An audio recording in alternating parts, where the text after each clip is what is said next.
तो आज हम अपना जो ट्रेड यूनियन हमारा जो लेबर लॉ जो चल रहा था, लेबर इंडस्ट्रियल लॉ, उसके आगे हम नेक्स्ट लेक्चर कवर करने जा रहे हैं। इसमें जो भी नेक्स्ट चीजें हैं उनको कवर करेंगे, ठीक है। आज के लेक्चर में हम क्या करेंगे, जो ट्रेड यूनियन किस तरीके से होता है, ठीक है, एंड उसके रजिस्ट्रेशन क्या होता है, उसका एप्लीकेशन मतलब किस तरीके से रजिस्ट्रेशन का प्रोसीजर है उसके अंदर, एंड देन उसके बाद में क्या क्या राइट्स होते हैं रजिस्टर्ड ट्रेड यूनियन के इंडिया के अंदर, किस किस तरीके से उसके राइट्स होते हैं, मतलब किस तरीके से वो इंस्टीट्यूशन जो भी ट्रेड यूनियन जो है वो किस तरीके से स्टैब्लिश किया जाता है, एंड उसके क्या राइट्स होते हैं, बेसिक राइट्स किस तरीके से होते हैं वो, एंड यूनिट 5 देखेंगे जिसमें बेसिस के बारे में बात की गई है, ठीक है। तो हम अपने चलते हैं। देखो एक ब्रीफ इंट्रो देती हूँ अगर ट्रेड यूनियन के बारे में। तो ट्रेड यूनियन क्या होता है, देखो एक ट्रेड यूनियन क्या होती है, इज एन ऑर्गेनाइजेशन होती है। इसमें क्या होता है, वर्कर और एम्प्लॉयर्स होते हैं जो कि इसको मेंटेन करने के लिए या फिर जो भी इनके उनके प्रोटेक्ट करते हैं एक दूसरे के इंटरेस्ट को इसके अंदर, ठीक है। एंड रेगुलेट किया जाता है, जो भी वर्किंग कंडीशंस होती है उनको रेगुलेट करने के लिए ये की जाती है। एक फेडरेशन होता है जिसमें दो या दो से अधिक व्यक्ति होते हैं, टू और मोर पर्सन क्या होते हैं, एक यूनियन को बनाते हैं, उसको हम ट्रेड यूनियन कहते हैं। इसका काम क्या होता है, इसका काम होता है कि एक जैसे कि यूनिटी से बोल रखा है ना, यूनिटी इज अ पावर, कि यूनिटी में क्या होती है, पावर होती है। तो वो सारे लोग क्या होते हैं, इकट्ठे होके अपने एक क्या दिखाते हैं, एक पावर को दिखाते हैं कि इस तरीके से कि कोई भी पर्सन क्या है, जो भी वर्कर है जो फेस करता है बहुत सारी सिचुएशंस को, जैसे कि हमने ऊपर देखा था कि अगर उसको लॉकआउट, रिट्रेंचमेंट या ले ऑफ, ऐसी सारी सिचुएशन को अगर जो फेस करते हैं ना, तो उनके पास में क्या है, एक स्ट्रेंथ है, ठीक है। तो इसीलिए इसका एस्टेब्लिशमेंट किया था ट्रेड यूनियन का। इसमें क्या होता है, जो वर्कर्स होते हैं ना, फॉर्म करते हैं ट्रेड यूनियन को अपने राइट्स को प्रोटेक्ट करने के लिए, और जो भी प्रॉब्लम्स आती है एम्प्लॉयर के द्वारा, जो भी प्रॉब्लम दी गई है उनके लिए, और उनको सॉल्व करते हैं, और जो भी अपनी बेसिक डिमांड्स होती है उनको वो लीगली तरीके से उनको डिमांड को रख सके, ठीक है। तो ये हेल्प करती है उनकी जो भी डिमांडेड होती है फेयर वेजेस के रिगार्डिंग, या फिर जो बेटर कंडीशन के रिगार्डिंग, या जो भी अदर बेनिफिट्स होते हैं उनके उनके रिगार्डिंग क्या करती है, ये ट्रेड यूनियन उनको हेल्प करती है अपलिफ्टमेंट होने में उनके में, ठीक है।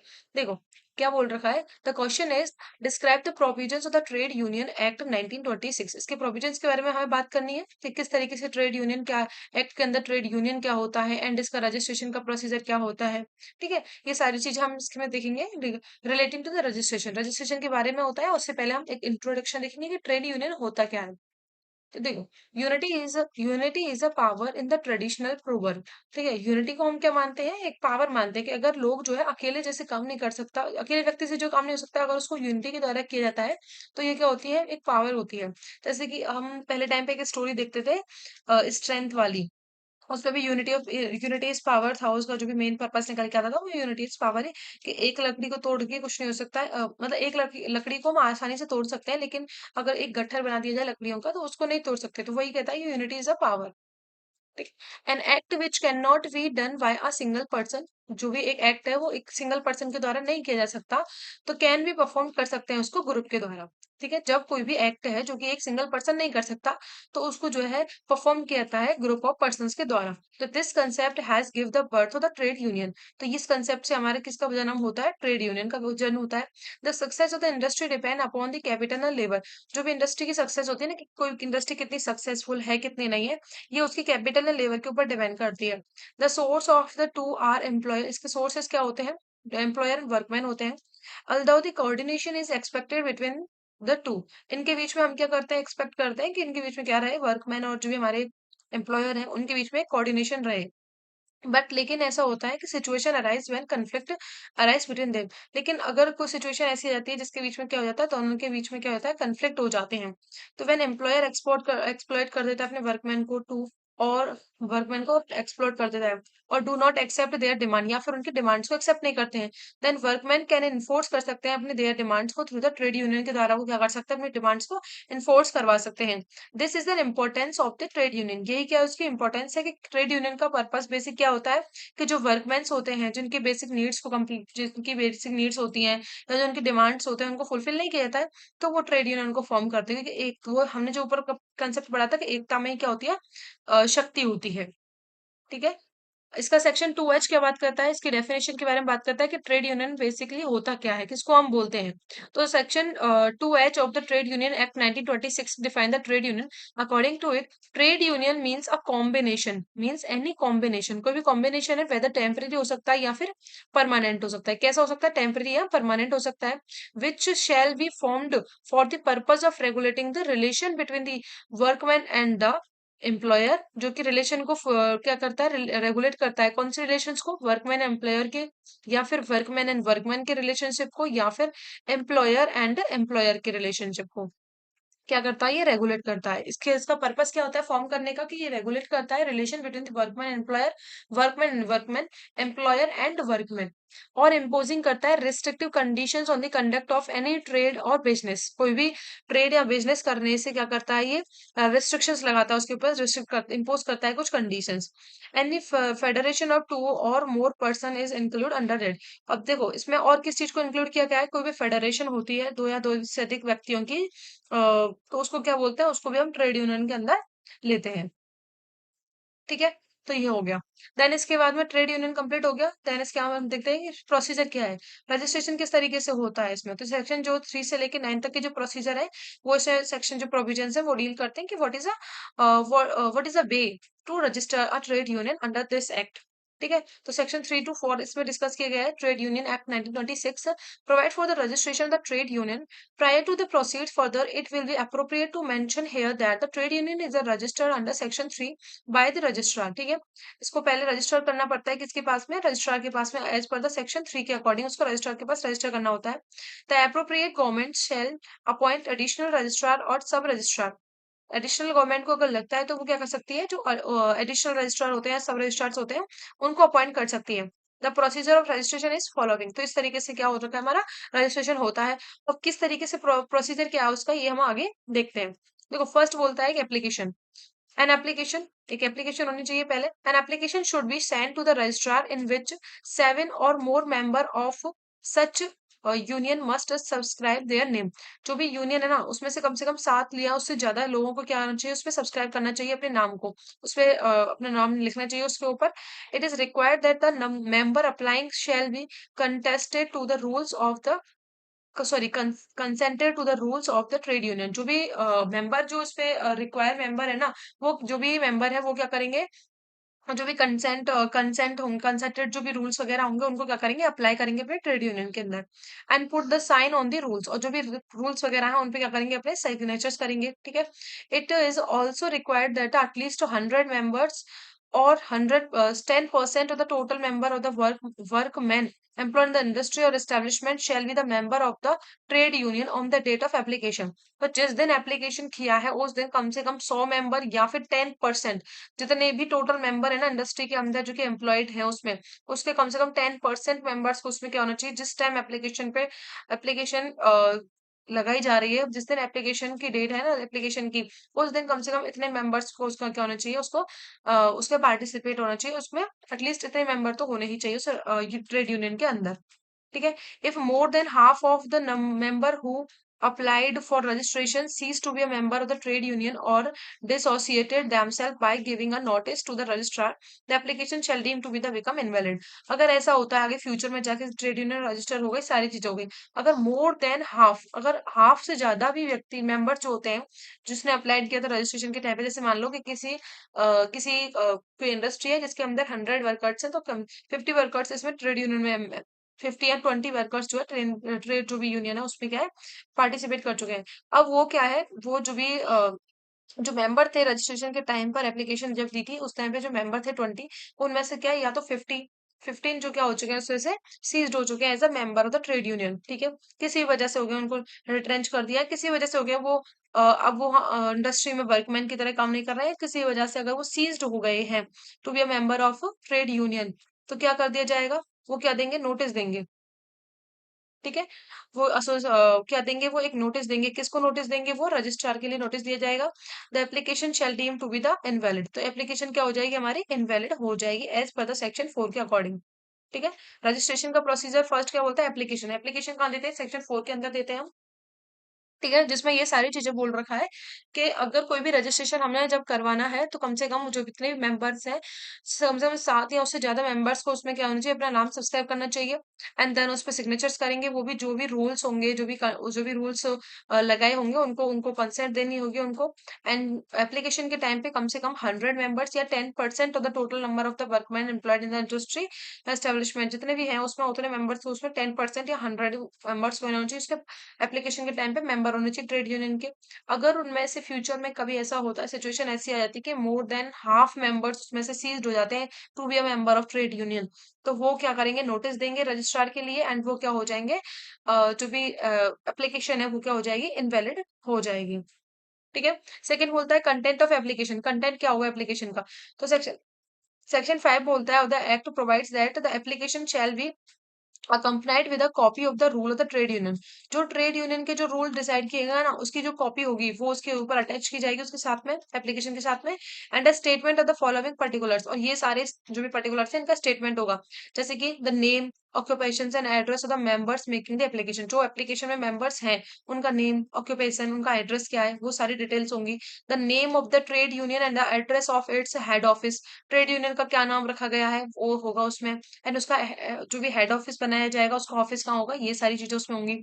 The title, name, ages, address and the occupation the office bearer of the trade union, जो भी ऑफिस बियरर है उसका उसका टाइटल, नेम, एज, उसका एड्रेस क्या, ऑक्यूपेशन क्या, वो सारी डिटेल्स होगी उसमें। और general statement of the assets and the liability of the trade union prepared in the prescribed form where the trade union has been existence for more than 1 year, more than 1 year। जो भी journal एक statement होगा जिसमें assets and liabilities, assets जो भी होंगी उसकी जो लायबिलिटी होगी ट्रेड यूनियन की, जो कि यूनियन की जो कि प्रिपेयर की जाएगी इन द प्रेस्क्राइब फॉर्म में, जब ट्रेड यूनियन क्या हो जाएगी, उसके एग्जिस्टेंस को कम से कम 1 साल हो जाएगा, तब जो भी स्टेटमेंट होगा वो इसमें अटैच किया जाएगा। ठीक है। तो ये सारी चीजें क्या हो जाती है, हमारी कंटेंट ऑफ एप्लीकेशन हो जाते हैं।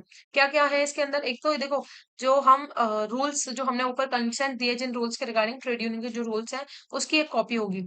ठीक है। जितने मेंबर्स हैं उनके नेम, ऑक्यूपेशन, एड्रेस होंगे, and the name of the trade union, और उसका जो भी एड्रेस है, हेड ऑफिस जो है वो होगा। ठीक है। And title, name, age and address और ऑक्यूपेशन होगा किसका, office bearer of the trade union का। जो भी जनरल स्टेटमेंट होगा जब 1 साल हो गया उसको एग्जिस्टेंस में आए हुए, उस दिन का उसके जो भी असेट्स एंड लायबिलिटीज होंगी उसके क्या होगा, एक जर्नल स्टेटमेंट होगा। ठीक है। जो भी प्रेस्क्राइब फॉर्म होगा उसके अंदर। थर्ड बोलता है content of rule, content sorry contents of rule. Contents of rule किस तरीके से होंगे, कौन कौन से रूल्स होंगे। तो every registered trade union is required to have written rules, हर एक के अंदर रूल्स होते हैं। सेक्शन 6 क्या बोलता है, mention that written rules shall be dealing with the following matters, किस तरीके से होंगे। देखो पहले तो बोलता है कि नेम होना चाहिए ट्रेड यूनियन का, the whole of the object for which the trade union has been establish, मतलब वो उसका ऑब्जेक्ट क्या है ये मेंशन होना चाहिए, क्यों, किस पर्पज से इसको एस्टेब्लिश किया जा रहा है। The whole purpose of for which the general fund of the trade union has been establish, कि उसका जनरल फंड किस तरीके से एस्टेब्लिश किया जाएगा, ये भी हमारे क्या किया जाएगा, उसमें लिखा जाएगा। The maintenance of the list of the members of the trade union and adequate facility for the inspection by the office bearer. ठीक है। इसमें क्या बोल रखा है कि मेंटेनेंस, इसमें क्या बोल रखा है, मेंटेनेंस ऑफ द लिस्ट, जो भी लिस्ट को मेंटेन कर रहा है ना मेंबर्स की वजह से उनको जो फैसिलिटी दी जा रही है, या फिर फैसिलिटीज दी जा रही है for the inspection by the officer BRR के द्वारा, जो भी चीजें दी जा रही है उनके लिए, तो उसकी एक मेंटेनेंस करेंगे, उसकी लिस्ट को एक मेंटेन करके रखेंगे, तो वो लिस्ट होनी चाहिए। ठीक है। The admissions of ordering members and also admissions of the members of honorary or temporary member as a office bearer under section 22 to form the executive of the trade union, of the trade union. देखो admission की बात करता है कि admission of the ordinary member and also the admission for the member of ordinary and temporary member as office bearer, जो भी उसके members हैं उनका एडमिशन वगैरह होना चाहिए उसमें। ठीक है। एंड उनका भी होना चाहिए जो कि टेम्पररी या फिर ऑर्डिनरी क्या उसके मेंबर्स हैं एज अ ऑफिस बियरर है, जो कि सेक्शन 22 जो बात करता है उनके उसके अकॉर्डिंग है। ठीक है। सिक्स क्या बोलता है, the payment of the minimum subscription by the member of the trade union, जितना भी पेमेंट दिया था मिनिमम सब्सक्रिप्शन के लिए वो आ जाएगा। The conditions under which the member shall be entitle to the any benefit for or for imposing fine upon him. ठीक है। जो भी कंडीशंस हैं under which any member shall be entitled, और कोई भी बेनिफिट्स हैं और जो भी फाइन इम्पोज किया गया है वो सारी चीजें। The manner in which the rules shall be amended, कोई भी जिस मैनर के अंदर क्या किया जाएंगे, रूल्स को अमेंडेड किया जाएगा, वेरिड किया जाएगा एंड रेस्काइंडेड किया जाएगा, मतलब उसमें कुछ चेंजेस किए जाएंगे। The manner in which the members of the executive and the office other sorry the manner in which the members of the executive and the other office bearer of the trade union shall be appointed and the removed, मतलब जिस manner के अंदर क्या किया जाता है, members को appoint किया जाता है, अदर मेंबर्स को, अदर जो ऑफिसर बियरर है उनको किया जा रहा है, या किस तरीके से उनको अपॉइंट किया जाता है, या रिमूवर किस तरीके से हो रहा है उसका, तो वो जो मैनर होगा ना उसको भी उसके अंदर भी लिखा जाएगा। The duration of the period not be more than 3 year of for which the member shall be elected। ठीक है। जिस दिन उसको इलेक्ट किया गया उस दिन से से 3 साल के लिए ही वो क्या रहेगा, मेंबर रहेगा, उससे ज्यादा नहीं हो सकता है, ड्यूरेशन इतना ही रहता है उसका। The safe custody of the fund and the annual audit of the accounts on inspection of the account book by the office bearer and the member। ठीक है, कि सेफ कस्टडी की जाएगी, सेफ कस्टडी होगी फंड की, annual जो audit होगा of the account का, उसका इंस्पेक्शन किया जाएगा, अकाउंट जो भी बुक्स होते हैं उनका, किसके द्वारा, ऑफिस बियर के द्वारा, मेंबर के द्वारा। The manner in which the trade union में बी डिसॉल्व, अब किस मैनर के अंदर ट्रेड यूनियन क्या हो जाएगी, डिसॉल्व हो जाएगी, वो किसके अंदर लिखा जाएगा। तो ये सारी चीजें क्या होंगी, एक रूल्स के अंदर कंटेंट किए जाएंगे, ये रूल्स मेंशन किए जाएंगे, उसके अंदर ये सारी चीजें जॉट डाउन की जाएंगी। ठीक है, देन हम आते हैं रजिस्ट्रेशन किस तरीके से होगा। तो the registrar will register the trade union under the section 8 if he is satisfied that the trade union has complied with all the requirement of this act is in regard to the registration. अगर registrar जो है, registrar क्या हो जाता है, registrar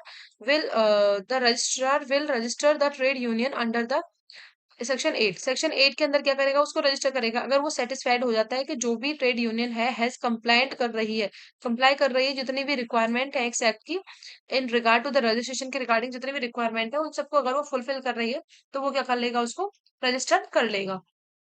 ठीक है, the registrar shall register by making necessary entries in the register register क्या करेगा, सेल रजिस्टर करेगा बाय मेकिंग नेसेसरी एंट्रीज, जो भी नेसेसरी एंट्रीज होंगी ना वो उसमें करेगा रजिस्टर के अंदर। But the registrar may refuse the registration under section 7, लेकिन 7 के अंदर वो रिफ्यूज कर सकता है। सेक्शन 6 के अंदर, 8 के अंदर क्या कर रहा है, वो रजिस्टर कर रहा है, लेकिन सेक्शन 7 में क्या करता है, वो रिफ्यूज कर सकता है if the name of the trade is almost similar to the name of the previous trade union. कोई पहले से एग्जिस्ट करती है ट्रेड यूनियन, उसके नाम जैसा ही अगर सिमिलर नेम है तो वो उसको रिजेक्ट कर सकता है, रिफ्यूज कर सकता है रजिस्ट्रेशन करने से।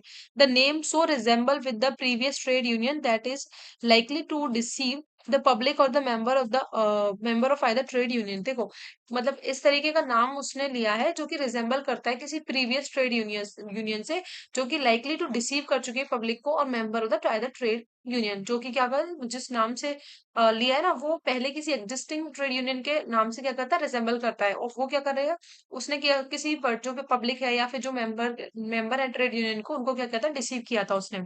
ठीक है, तो in such a situation the registrar will require the person applying for such registration to change the name.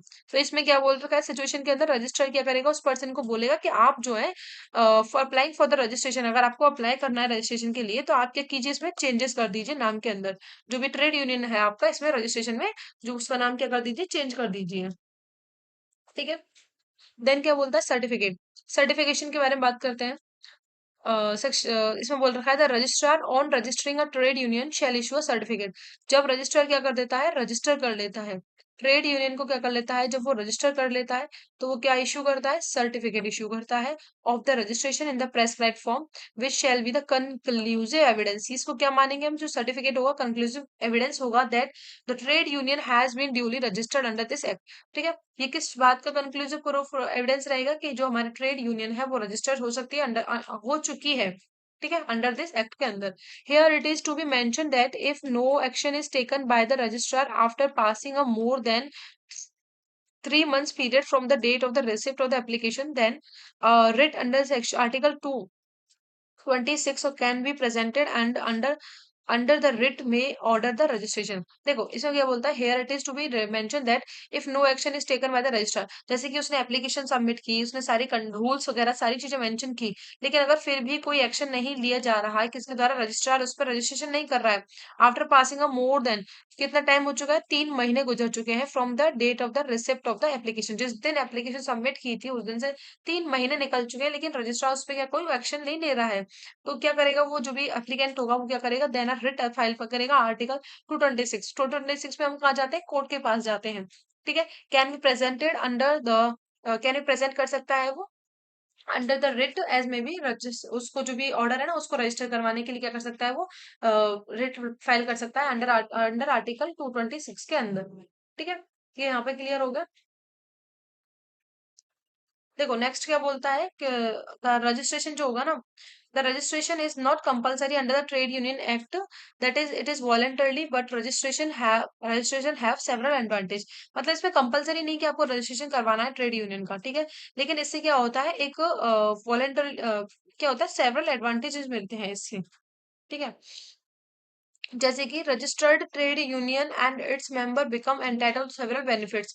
जो भी रजिस्टर्ड ट्रेड यूनियन होती है, उसके मेंबर्स होते हैं, वो बहुत सारे बेनिफिट्स के लिए क्या हो जाते हैं, एलिजिबल हो जाते हैं, एंटाइटल्ड हो जाते हैं।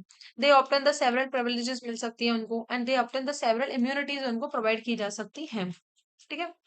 देन क्या बोल रखा है, these benefits privileges immunities are not available. जो भी बेनिफिट्स होते हैं, प्रिविलेजेस होते हैं, इम्यूनिटीज होती हैं, are not available to the unregistered trade union. It's the reason which encourage the registration. यही रीजन होता है जिसकी वजह से क्या होता है, हमें रजिस्ट्रेशन करने के लिए एनकरेजमेंट मिलती है। ठीक है। तो यहाँ तक हमारा ये कंप्लीट हो गया कि किस तरीके से हम एक ट्रेड यूनियन को रजिस्टर करवा सकते हैं। ट्रेड यूनियन क्या होती है, एक ऑर्गेनाइजेशन होती है, एक ग्रुप ऑफ पर्संस होते हैं जो कि क्या करते हैं, परफॉर्म करते हैं, जो भी बेसिक राइट्स होते हैं वर्कर्स के, उनको प्रोटेक्ट करते हैं। ठीक है। और जो उनका एक्सप्लॉयटेशन हो रहा है एम्प्लॉयर के द्वारा, उसको प्रोटेक्ट किया जाता है, या अपने डिमांड्स को इन्फोर्स करवा सकते हैं लॉफुल लीगली तरीके से। एक कैसे, यूनिटी के अंदर। यूनिटी इज अ पावरफुल होती है, इसीलिए एक यूनिटी में क्या कर सकते हैं, उन्हीं डिमांड्स को अच्छे से रख सकते हैं। 2H के अंदर दे रखा है कि कॉम्बिनेशन होता है, टेम्पररी हो सकता है, परमानेंट हो सकता है, जो कि फॉर्म करते, इसका पर्पस क्या होता है कि रेगुलेट करना relation between the workman and employer, workman and workman, employer and employer के बीच में क्या करना, इनके रिलेशनशिप को रेगुलेट करना, और कुछ कंडीशंस को इम्पोज करना, जिससे कि क्या कर सके, कोई भी ट्रेड हो रहा है या बिजनेस हो रहा है उसमें कुछ कंडीशंस को लगा देना। ठीक है। एंड प्रोसीजर देगा रजिस्ट्रेशन का, 3 से लेके जो सेक्शन 9 है वहां तक दे रखा है, 3 से लेके 9 तक के दे रखे हैं, प्रोसीजर दे रखा है कि जो भी रजिस्ट्रेशन रजिस्टर किया जाएगा, सेक्शन 3 बोलता है कि रजिस्टर कौन करेगा, हमारा रजिस्टर करेगा। ठीक है। अगर उनको लगता है अप्रोप्रिएट गवर्नमेंट को, तो वो क्या कर सकते हैं, एक एडिशनल रजिस्ट्रार या फिर सब रजिस्ट्रार के तौर पे पर्सन को अपॉइंट कर सकते हैं। और इसमें क्या प्रोसीजर होता है, पहले एप्लीकेशन सबमिट करनी होती है। एप्लीकेशन में क्या होता है, नाम देना होता है उनका, उसके साथ में जो भी रूल्स होते हैं उनके, रूल्स को कंसेंट देनी पड़ती है, उसके ऊपर फिर सिग्नेचर्स होते हैं। एंड ये देखा जाता है कि जिस दिन एप्लीकेशन सबमिट की जा रही है, उस दिन कम से कम 100 मेंबर या 10% of the total number of the worker जो एम्प्लॉयड है इंडस्ट्री के अंदर, उसमें से शामिल होना चाहिए as a member of the trade union. ठीक है। अगर उसमें से ऐसा होता है कि मोर देन मेंबर्स क्या हो चुके हैं, उसको सीज हो चुके हैं as a member of trade union, तो वो क्या हो जाएगी, इनवैलिड हो जाएगी एज पर द सेक्शन 4, और उसका नोटिस रजिस्ट्रार को देना पड़ेगा कि अब हमारे पास इतने मेंबर नहीं रहे हैं। ठीक है। कंटेंट ऑफ एप्लीकेशन क्या होते हैं कि इसमें देखो, एक तो वही है कि जो भी रूल्स है उनकी कॉपी अटैच करनी होती है। दूसरा बोलता है कि जितने मेंबर्स हैं उनके नेम, एड्रेस एंड उसके ऑक्यूपेशंस मेंशन करना होता है। ट्रेड यूनियन का क्या नाम है और उसका हेड ऑफिस कहाँ होगा, वो सारी चीजें डिटेल डालनी पड़ती है। ठीक है। जो बियरर ऑफ ऑफिस जो होगा, जो भी टाइटल, उसका नेम क्या है, एज क्या है, एड्रेस क्या है, ऑक्यूपेशन क्या है। ठीक है। जर्नल स्टेटमेंट देते हैं कि किस तरीके से असेंट है, लाइबिलिटीज क्या है, वो सारी चीजें, और एक प्रेस्क्राइब्ड फॉर्म में होता है where the trade union has been existence existence for the more than 10 year. ठीक है। फिर हम बात करते हैं कंटेंट्स ऑफ द रूल के, रूल किस तरीके से होंगे, सेक्शन 6 बात करता है कि जिस तरीके से इसमें पॉइंट्स दे रखे हैं, तो जैसे नेम होगा उसका, ऑब्जेक्ट होगा उसका, पर्पज होगा कि क्यों स्टैब्लिश की गई थी, लिस्ट मेंटेन की जाएंगे कि एडुकेट फैसिलिटीज वगैरह मिल रही है कि नहीं मिल रही है, एडमिशंस होगा कि मेंबर्स का, जो ऑर्डिनरी मेंबर्स हैं या फिर जो मेमोरेबल ऑनरेबल जो पर्सन है उनका, या टेम्परेरी मेंबर है एज ऑफिस बियरर, उनका एडमिशन किस तरीके से होगा एज पर द अंडर 22 में जो दे रखे हैं ऑफिस बियरर, उनके रिगार्डिंग बात कर रहे हैं यहाँ पे। And payment of minimum subscription कितना दिया जाएगा मेंबर्स के द्वारा, जो भी सब्सक्रिप्शन जो भी इसके मेंबर्स है ना, सब्सक्रिप्शन जो मेंबर्स है उनके द्वारा कितना पेमेंट इसमें दिया जाएगा, कंडीशंस क्या होंगी जिनके अंडर वो एंटाइटल है बेनिफिट्स के लिए, एंड किस मैनर के अंदर क्या कर सकते हैं, जो रूल्स है उनको अमेंड, रेस्कैंड एंड वेरीफाइड कर सकते हैं। ठीक है। जो भी ऑफिस बियरर है, जो अदर मेंबर्स हैं, उनका अपॉइंटमेंट किस तरीके से होगा, किस मैनर में, और उसका रिमूवल किस तरीके से होगा, ये सारी चीजें। ड्यूरेशन कितने टाइम के लिए, 3 साल के लिए, जिस दिन से इलेक्टेड किया गया है। ठीक है। एंड इंस्पेक्शन कर सकते हैं वो, जो भी अकाउंट्स बुक्स होते हैं उनका, या फिर वो क्या करते हैं, सेफ कस्टडी रखते हैं किसका, फंड्स का, जो भी एनुअल ऑडिट होता है उसका। एंड किस मैनर के अंदर इसको क्या कर सकते हैं, हम ट्रेड यूनियन को डिसॉल्व कर सकते हैं। फिर रजिस्ट्रेशन का दे रखा है कि रजिस्ट्रेशन में सेक्शन 8 के अंदर बोल रखा है कि पहले जो भी सेटिस्फाई करेगा वो, कि जो भी चीजें कंप्लाई, जो भी रिक्वायरमेंट है रजिस्ट्रेशन के लिए, क्या वो कंप्लाई किया है उन्होंने कि नहीं किया है। ठीक है। देन उसको लगता है अगर वो सेटिस्फाइड हो जाता है, देन जो भी नेसेसरी एंट्रीज हैं वो सारी चीजें करेगा। लेकिन यह दो चीजों से रिफ्यूज कर सकता है, अगर सिमिलर, जो प्रीवियसली पहले कोई ट्रेड नेम है, ट्रेड यूनियन का जो नाम पहले से एग्जिस्ट करता है, उसी को अगर इस्तेमाल, उसी ट्रेड यूनियन का अगर सिमिलर नाम यूज कर रहे हैं, तो वो नहीं किया जाएगा, उसको मैं रिफ्यूज कर देंगे। ठीक है। एंड अगर कोई ऐसा नाम है जो प्रीवियसली किसी ट्रेड यूनियन का था, उससे रिजेंबल अगर ऐसा कुछ है नाम, जो कि जो पहले जो प्रीवियस जो ट्रेड यूनियन थी उसने कैसे प्रैक्टिस किया था, एक रिसेप्शन की तरह, पब्लिक को भी किया था, जो मेंबर्स हो सकते हैं, और जो मेंबर मेंबर थे ट्रेड यूनियन के, उनको भी रिसीव किया था, तो उसको भी हम क्या कर देंगे, रिफ्यूज कर देंगे। इस सिचुएशन में रजिस्ट्रार बोल सकता है कि आप जो है चेंज कर लीजिए, अपने जो भी ट्रेड यूनियन है उसका नाम क्या कर लीजिए, रजिस्ट्रेशन होने से पहले आप उसमें चेंज कर लीजिए। फिर इसके लिए वो क्या देता है, जैसे रजिस्ट्रेशन हो जाता है, रजिस्ट्रार क्या कर देता है, एक सर्टिफिकेट इश्यू करते हैं जिसकी प्रेस्क्राइब फॉर्म के अंदर होता है, जिसकी कंक्लूसिव एविडेंस होता है कि आपकी जो यूनियन ट्रेड है वो क्या हो सकती है, रजिस्टर हो गई है। ठीक है। लेकिन अगर ऐसी सिचुएशन आ जाती है कि अगर रजिस्ट्रार के द्वारा कोई उस पे एक्शन ही नहीं लिया जा रहा है और 3 महीने से ज्यादा पीरियड ओवर हो चुका है, जिस दिन हमने एप्लीकेशन लगाई थी उस दिन से 3 महीने से ज्यादा टाइम निकल गया है, तो वो जो भी एप्लीकेंट है वो कहाँ मूव होगा, आर्टिकल 226 के अंदर होगा, एज अपना उसका फंडामेंटल राइट अपना एक्सरसाइज करेगा और 226 के अंदर वो चले जाएगा रजिस्ट्रेशन करवाने के लिए। ठीक है। रजिस्ट्रेशन कंपलसरी नहीं होता है, लेकिन ये वॉलेंटरली, ठीक है, वॉलेंटरली है। लेकिन रजिस्ट्रेशन अगर करवाने से काफी सारे एडवांटेजेस होती हैं, जिसमें हमारे क्या होता है, बेनिफिट्स होते हैं, काफी प्रिविलेजेस और इम्यूनिटीज हमें प्रोवाइड की जाती है जिनका रजिस्ट्रेशन होता है। ठीक है। ये हो गया। नेक्स्ट देखेंगे questions, what are the right of registered trade union in India. तो कौन कौन से राइट्स होते हैं उनके, ट्रेड यूनियन जो रजिस्टर कर लेते हैं उनके राइट्स क्या होते हैं, क्या क्या चीजें होती हैं। तो देखो, a trade union has a performance several functions to achieve their objective. बहुत सारी उसके क्या होते हैं, सेवरल फंक्शंस होते हैं जिनको परफॉर्म करती है अपने ऑब्जेक्ट को अचीव करने के लिए। Few are related to their demands and few others are related to their political objects. काफी सारे तो उनके डिमांड्स होते हैं जो बेसिक डिमांड्स होते हैं, और काफी सारे कैसा होता है, इन्फ्लुएंस्ड होते हैं, पॉलिटिकली जो इन्फ्लुएंस होते हैं उस तरीके से होते हैं। ठीक है। These duties can also be successfully performed की जा सकती है when they do have certain rights। जो भी ड्यूटीज होती है ना उनकी, उनको हम सक्सेसफुली परफॉर्म कर सकते हैं जब उनके पास में डू हैव सर्टेन राइट्स, जब उनके पास कुछ राइट्स होते हैं तो वो अपनी ड्यूटीज को अच्छे से क्या कर सकते हैं, परफॉर्म कर सकते हैं। It is this reasons that various sections of the Trade Union Act 1926 provide several rights to the registered trade union। इसीलिए बहुत सारे मतलब जो एक्ट है ना, ये एक्ट के अंदर बहुत सारे सेक्शंस ऐसे हैं जो कि डील करता है रजिस्टर्ड जो ट्रेड यूनियन होता है उसके राइट से। The main right to the registered trade union are following. जो भी मेन साइड, जो मेन राइट्स हैं वो आर फॉलोइंग दे रखे हैं। जैसे ये बिकम कॉर्पोरेट बॉडी।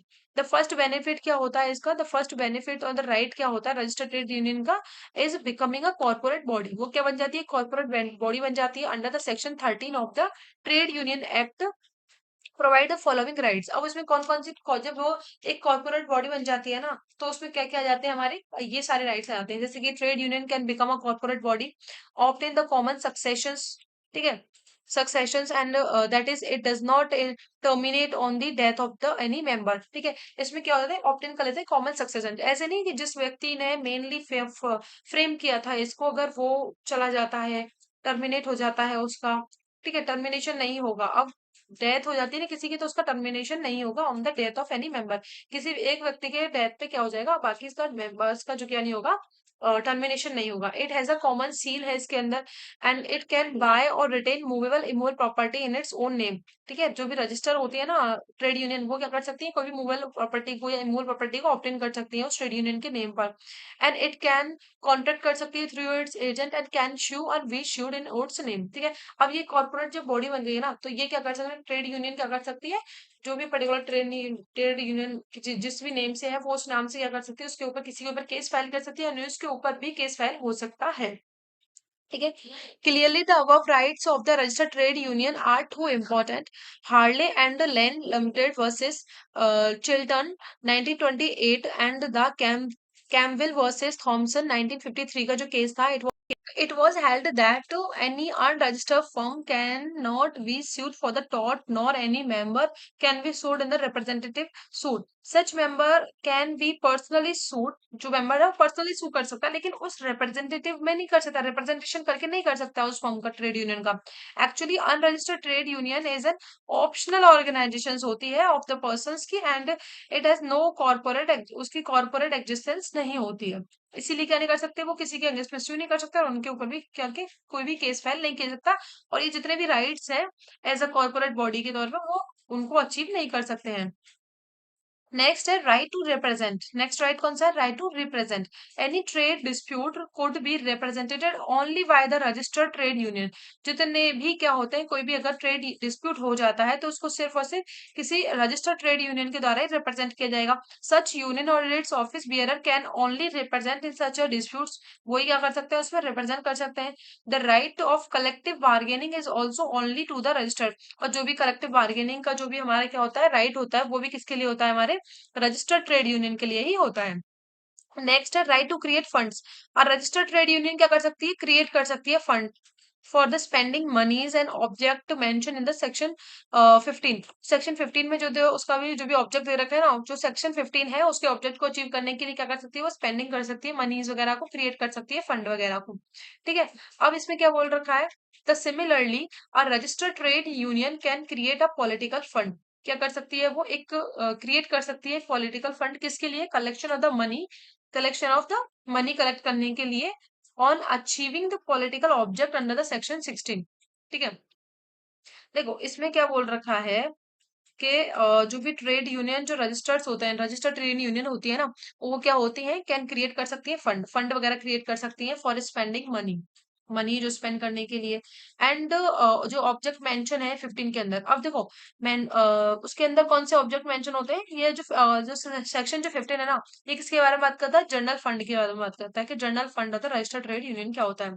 तो इसमें बात की गई है कि जैसे कि सैलरी इसके अंदर आ जाएंगे, जैसे कि सैलरी, एक्सपेंसेस क्या होंगे यूनियन के, ठीक है, एडमिनिस्ट्रेशन एक्सपेंसेस होते हैं, वो सारी चीजें एक्सपेंसेस होते हैं। अगर कोई केस उनके ऊपर हो गया है, मतलब ट्रेड यूनियन के ऊपर अगर कोई केस वगैरह चल रहा है तो उसके एक्सपेंसेस, अगर उसके मेंबर्स को कोई कंपनसेशन वगैरह देना है या अपोजिट पार्टी को कोई कंपनसेशन देना है तो वो सारी चीजें।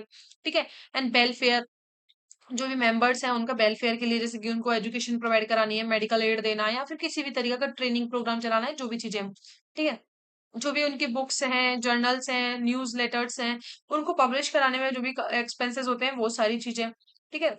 Conducting meetings and educational activities, जो भी वो मीटिंग कंडक्ट करवाएंगे या जो भी एजुकेशनल एक्टिविटीज प्रोवाइड कराएंगे उसके लिए भी एक्सपेंसेस चाहिए होते हैं। और जितने भी तरीके के पर्पसेस होते हैं इस 15 के अंदर, ये सारी चीज पर्पस दे रखे हैं कि इनको पर्पस को फुलफिल करने के लिए क्या होता है?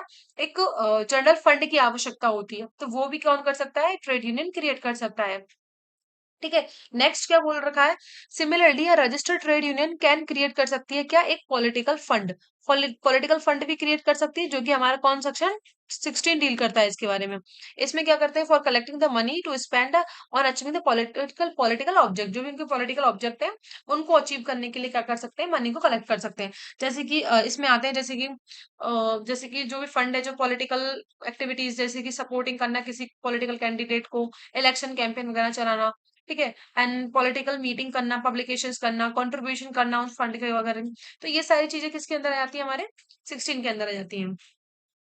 नेक्स्ट है immunity from the criminal conspiracy. Section 17 बात करता है the act provide that an agreement to do an act in furtherance of the trade union trade dispute between two or more person of the registered trade union shall not be considered to the criminal conspiracy under section 120B of the Indian Penal Code. This means that the member of the union are providing immunity from the criminal liability for the performance of the such act to have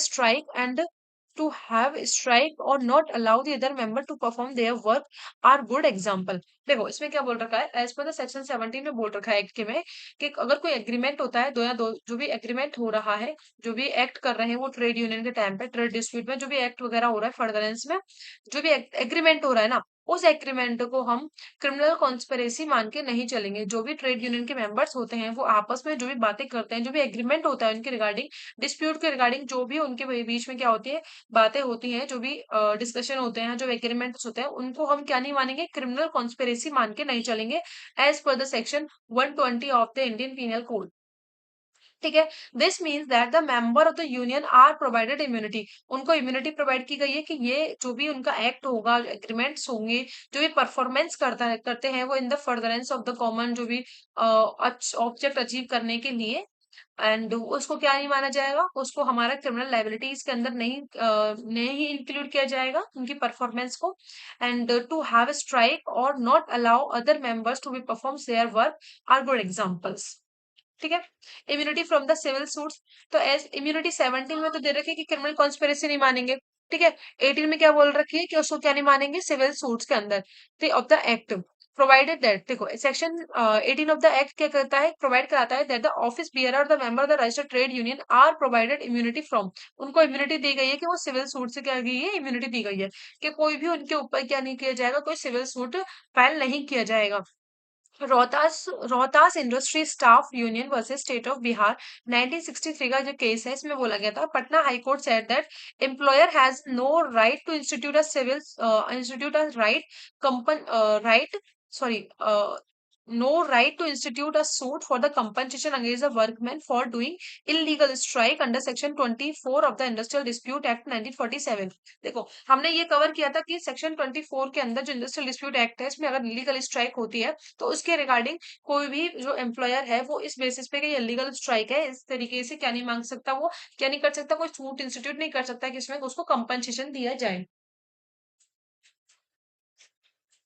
Similarly, Ahmedabad Textile Research Association versus ATRIA Employees Union, इसमें क्या बोला गया था 1994 का, इसमें गुजरात का इसमें क्या हुआ था, it was held that a civil code can not prohibit any agitations until it does not become the invalid tortious or violent, ठीक है।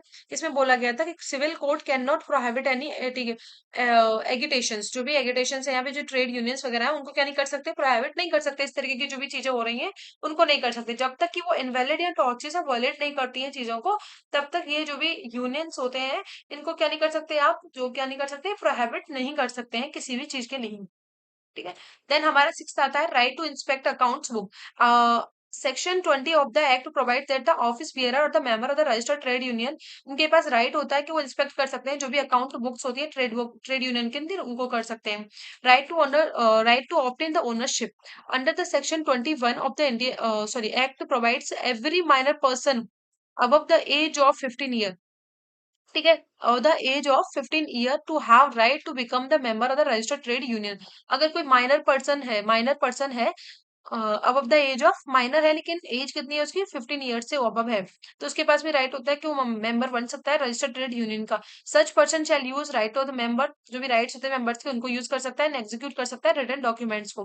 But he shall not become the office bearer, नहीं हो सकता है ट्रेड यूनियन का until he attain the age of 18 year, जब तक वो अपनी 18 साल की उम्र को कंप्लीट नहीं कर लेता तब तक वो ऑफिस बियरर नहीं हो सकता, लेकिन मेंबर हो सकता है, और जो मेंबर के राइट्स होते हैं उनको क्या कर सकता है, वो एंजॉय कर सकता है।